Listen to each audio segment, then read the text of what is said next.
नमस्कार, बहुत स्वागत है आपका हमारे खास पेशकश में। मैं हूं आपके साथ योगेश पांडे। 13 मई की सुबह, वो तारीख जब 9:34 पर पुलिस के पास एक फोन पहुंचता है। फोन मुख्यमंत्री आवास से था। कॉलर ने सिर्फ एक लाइन में शिकायत दर्ज कराई और शिकायत दिल्ली के मुख्यमंत्री अरविंद केजरीवाल के सबसे भरोसेमंद सहयोगी विभव कुमार के खिलाफ थी। कॉलर राज्यसभा सांसद स्वाति मालीवाल थी, जिसके बाद पुलिस एक्टिव हुई, लेकिन इस बीच स्वाति मालीवाल खुद गायब हो गई। उन्होंने ना एफआईआर कराई और ना फिर सामने आई। स्वाति मालीवाल आम आदमी पार्टी से राज्यसभा सांसद हैं, जिनको लेकर ऐसा दावा किया जा रहा है कि पार्टी ने उनसे इस्तीफा मांगा है। स्वाति मालीवाल इसी मसले पर बात करने के लिए दरअसल अरविंद केजरीवाल के घर पहुंची थी। हालांकि इस पर अभी कोई भी खुलकर बात करने के लिए तैयार नहीं है और चर्चा यह भी है कि अरविंद केजरीवाल स्वाति की जगह अभिषेक मनु सिंघवी को राज्यसभा भेजना चाहते हैं। अब चूंकि आम आदमी पार्टी में स्वाति मालीवाल से ज्यादा तेज तर्रार और बोलने वाला कोई दूसरी नेता महिला नहीं है और यही वजह है कि लोग अब कह रहे हैं कि हैरानी इस बात की है कि स्वाति चुप क्यों है, क्योंकि वे चुप रहने वालों में से नहीं है। ये केजरीवाल और उनकी पार्टी के सबसे लोगों को भी पता है और शायद संजय सिंह की प्रेस कॉन्फ्रेंस उसी डैमेज को कंट्रोल करने की एक रणनीति का हिस्सा था, जो स्वाति मुख्यमंत्री और पार्टी के खिलाफ बोलकर कर सकती थी। स्वाति के पास गैर सरकारी संगठन परिवर्तन से पार्टी बनने तक और उसके बाद की कई बातें भी हैं और ये चुनाव के वक्त बाहर आई तो बड़ा डैमेज हो सकता है आम आदमी पार्टी को। अब हम आपको 4 पॉइंट्स के जरिए समझाते हैं कि उस दिन ऐसा क्या हुआ था जिसकी वजह से स्वाति को पुलिस कंप्लेंट करनी पड़ी और फिर क्या हुआ कि उन्होंने चुप्पी भी साध ली। पहली बात, स्वाति मालीवाल 13 मई को अरविंद केजरीवाल से मिलने उनके घर पर गई थी और वे सीधे उनसे मिलना चाहती थी, लेकिन मुख्यमंत्री के पीए विभव कुमार ने उन्हें इंतजार करने के लिए कहा। स्वाति ने 15-20 मिनट इंतजार भी किया, फिर विभव से कहा कि पता करें जरा और कितना वक्त अभी लगेगा, जिस पर विभव ने साफ कह दिया कि मुख्यमंत्री साहब अभी व्यस्त हैं, इंतजार करना ही होगा और उसके बाद भी वे मुलाकात करेंगे या नहीं पक्के तौर पर कुछ नहीं बता सकते वो। बस फिर क्या बताया जा रहा है कि विभव की इन बातों से स्वाति बेहद नाराज हो गई और बिना परमिशन का इंतजार किए वे ड्राइंग रूम से सीएम के कमरे की तरफ जाने लगी और इसी बीच विभव ने उन्हें रोकने की कोशिश की और रोका भी, तो स्वाति ने उन्हें इस मामले से दूर रहने की हिदायत दे डाली। विभव को अपनी ड्यूटी करनी थी, उन्हें ऊपर से मिले ऑर्डर का पालन करना था, जिसका वो पालन करते भी नजर आए और इसी के जरिए उन्होंने स्वाति का रास्ता रोका। तो स्वाति ने उन पर मारपीट का आरोप लगा दिया और पुलिस को फोन कर दिया।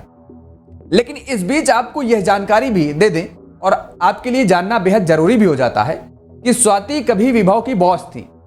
शायद इसीलिए उनका रोकना स्वाति को खराब लगा। स्वाति विभव की बॉस कब थी और कहां थी, इसकी जानकारी हम अपने दूसरे सेगमेंट में देंगे। फिलहाल वापस लौटते हैं हम स्वाति मालीवाल की मुख्यमंत्री आवास में पिटाई मामले पर। तो दूसरे पॉइंट पर आते हैं। अब बात दरअसल ऐसी थी कि सूत्रों के मुताबिक सीएम हाउस में स्वाति मालीवाल का बेरोक टोक आना जाना लगा रहता था, उन्हें कोई नहीं रोक सकता था। केजरीवाल खुद भी स्वाति की बात कम ही काटते थे। वे ऐसी पार्टी कार्यकर्ता थीं जो अरविंद केजरीवाल के सीएम बनने के बाद भी उनसे बिना किसी हिचक के पहले की तरह ही बात करती थी। तो उसी तरह उस दिन भी स्वाति मालीवाल राज्यसभा की अपनी सीट के लिए बात करने मुख्यमंत्री आवास पहुंची थी और उनके पास कुछ वर्कर्स के जरिए दरअसल ये मैसेज पहुंचाया गया था कि स्वाति राज्यसभा की सीट छोड़ दें और उन्हें पार्टी में एडजस्ट कर लिया जाएगा। बताया जाता है कि यह सीट अरविंद केजरीवाल का केस लड़ रहे एडवोकेट मनु सिंघवी के लिए खाली करनी है और इसी मामले पर स्वाति सीधे मुख्यमंत्री से बात करने के लिए गई थी। अरविंद केजरीवाल को पता था कि आमने सामने बातचीत में वे कई मुद्दे भी उठा सकती हैं और चर्चा तो यहां तक है कि पार्टी के कार्यकर्ताओं के भीतर इस बात पर भी कानाफूसी हो रही है कि स्वाति मालीवाल दरअसल इस मुद्दे को भी उठाने वाली थी कि सुनीता केजरीवाल को मुख्यमंत्री का उत्तराधिकारी क्यों प्रोजेक्ट किया जा रहा है। क्योंकि आम आदमी पार्टी का हमेशा से ही कहना रहा है कि एक परिवार से एक ही व्यक्ति पार्टी में रहेगा। और अंदर खाने चर्चा यह भी है कि वे खुद को सीएम का उत्तराधिकारी भी मानती हैं। अब बात पॉइंट नंबर 3 की। तो दरअसल अरविंद केजरीवाल के जेल जाने से लेकर उनके बाहर आने तक स्वाति मालीवाल ना तो किसी आंदोलन में थी और ना सोशल मीडिया पर एक्टिव रही। तो उनका एक ट्वीट जरूर आया कि वे बहन के इलाज के लिए विदेश में हैं, जो कि अरविंद केजरीवाल और उनके करीबियों को यह बात अच्छी नहीं लगी। और अब पॉइंट नंबर 4 की, जो कि बेहद महत्वपूर्ण पॉइंट माना जाता है।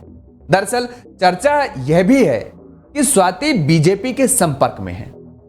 अगर आम आदमी पार्टी से उन्हें झटका मिला तो भारतीय जनता पार्टी के खाते से वो राज्यसभा की सांसद बनी रहेंगे। तो यह है स्वाति मालीवाल की सीएम हाउस में पिटाई के पीछे की पूरी कहानी, जिस पर संजय सिंह ने मामले को स्वीकार करते हुए बयान भी दिया। स्वाति मालीवाल से बदसलूकी के आरोप पर आम आदमी पार्टी के नेता संजय सिंह ने कहा कि इस मामले पर मुख्यमंत्री अरविंद केजरीवाल गंभीर हैं। विभव कुमार ने उनके साथ बदतमीजी की। अरविंद केजरीवाल इस पर सख्त कार्रवाई करेंगे। पार्टी ऐसे लोगों को समर्थन नहीं करती है। तो सुनिए दरअसल संजय सिंह ने क्या कुछ कहा है। अरविंद केजरीवाल जी ने पूरी घटना को संज्ञान में लिया है और इस पूरे मामले में सख्त कार्रवाई करने को कहा है। जहां तक स्वाति मालीवाल जी का प्रश्न है, स्वाति मालीवाल जी ने देश के लिए, समाज के लिए बड़े काम किए हैं। पार्टी की पुरानी और सीनियर लीडर में से एक हैं। हम सब उनके साथ हैं और निश्चित रूप से ये जो पूरा प्रकरण हुआ है इसको मुख्यमंत्री जी ने गंभीरता में संज्ञान में लिया है और इस पे कार्रवाई करेंगे। आम आदमी पार्टी ऐसे लोगों का समर्थन नहीं करती है, ये स्पष्ट करना चाहते हैं। तो आपने सुना संजय सिंह को, जो इस घटना की बहुत ही निंदनीय बताते हुए स्वाति मालीवाल को पार्टी की पुरानी और सीनियर नेताओं में से एक बता रहे हैं और यह भी कह रहे हो कि हम सभी उनके साथ हैं। लेकिन कौन किसके साथ है और मुख्यमंत्री अरविंद केजरीवाल के मन में स्वाति मालीवाल को लेकर फिलहाल क्या चल रहा है, यह तो आने वाला वक्त ही बताएगा। मेरे साथ फिलहाल इतना ही। मुझे दीजिए इजाजत। नमस्कार।